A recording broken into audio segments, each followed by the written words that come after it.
12,460 शिक्षक भर्ती में 27 अक्टूबर 2020 को आज से पिछले 5 सालों से चल रही महामारी जिला वरीयता जैसी बीमारी का सूपड़ा साफ होने वाला है। जी हाँ, क्योंकि जज महोदय ने अपनी बेंच में जिला वरीयता और ज़ीरो जनपद के इस मैटर को सॉल्व करने के लिए 27 अक्टूबर 2020 की अपने बेंच में यूयू ललित सर ने डेट फाइनल के लिए लगा ली है और खुद जज महोदय ने वकीलों के रिक्वेस्ट पर यह बात कही है कि सुबह 10:30 बजे से एज ए फ्रेश केस इसकी सुनवाई शुरू हो जाएगी। यानी कि कोर्ट बैठते ही सबसे पहले उमेश चंद की अपील जिला वरीयता और यहाँ पर जो ज़ीरो जनपद की अपील है उमेश चंद जी के नाम से उसकी सुनवाई शुरू की जाएगी और 2 से 3 घंटे के अंतराल में सुनवाई कंप्लीट करने के बाद उस आदेश को रिजर्व किया जाएगा। साथ में आपको बता दें कि 16 अक्टूबर से पहले चाहे वह ज़ीरो जनपद के वकील हों, चाहे वह चयनितों के वकील हों, चाहे अन्य किसी पार्टी के वकील हों, सभी को 5 से 6 पन्ने का लिखित सबमिशन दाखिल करना है।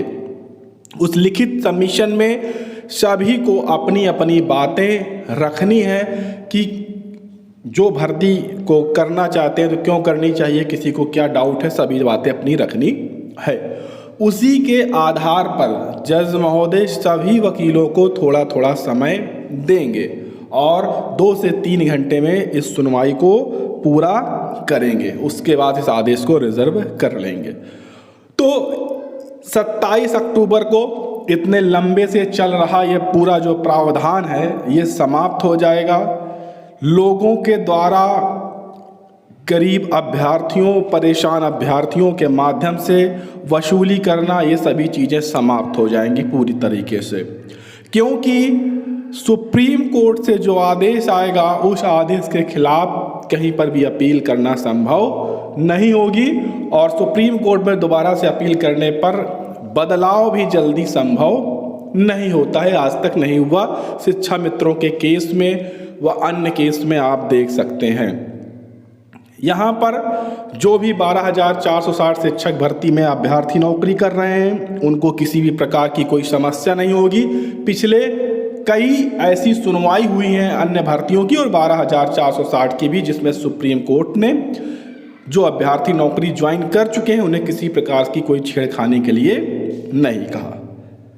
साथ में यहाँ पर ज़ीरो जनपद को नियुक्ति का रास्ता जरूर सुप्रीम कोर्ट देगी, क्योंकि हाई मेरिट के अभ्यर्थी हैं और उनका भी पूरा यहाँ पर अधिकार बनता है, क्योंकि उनके ज़िले में सीटें नहीं हैं तो उनको भी मौका चाहिए।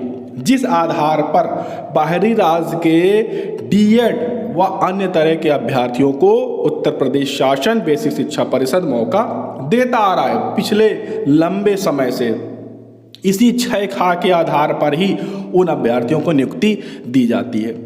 तो जब दूसरे राज्य के अभ्यर्थियों को इस तरह 6 खा का नियम बनाकर नियुक्ति दी जा सकती है तो अपने ही राज्य के कुछ जिलों के अभ्यर्थियों को 1 या 2 वैकेंसी में उनके जिलों में सीटें ना होने के कारण उन्हें नियुक्ति क्यों नहीं दी जा सकती।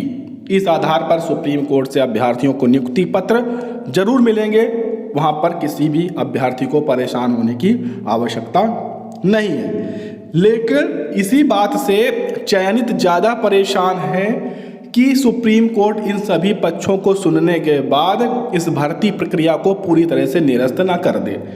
इसलिए वो ज़्यादा चिंतित हैं, क्योंकि वे नौकरी भी कर रहे हैं, उनकी नौकरी से छेड़खानी हो सकती है। उसके बाद बहुत सारे अभ्यर्थी ऐसे भी हैं जो अचयनित हैं और उनके मन में ये सवाल रहता है कि क्या अगर हम चयनित लिस्ट में नहीं हैं तो क्या हमें काउंसलिंग, सेकंड काउंसलिंग का मौका मिलेगा? तो बिल्कुल अभ्यर्थियों को मौका मिलेगा। सरकार पर इसके लिए प्रेशर जारी करना होगा और काउंसलिंग होनी नहीं है इसमें। जैसे नियुक्ति पत्र बढ़ जाएंगे जो चयनित लिस्ट में है, उसके बाद बची हुई सीटों पर मेरिट डाउन करके अभ्यर्थियों को नियुक्ति पत्र देना सरकार का यहाँ पर कार्य भी है और अभ्यर्थियों का अधिकार भी है। लेकिन जो अभ्यर्थी होंगे उसके लिए उन्हें प्रयास करना होगा। तो ये कुछ महत्वपूर्ण बातें थी, मुझे उम्मीद है कि आपको पसंद आई होंगी। तो वीडियो को लाइक शेयर जरूर करिएगा, चैनल को सब्सक्राइब करके बेल आइकन भी दबा लीजिएगा।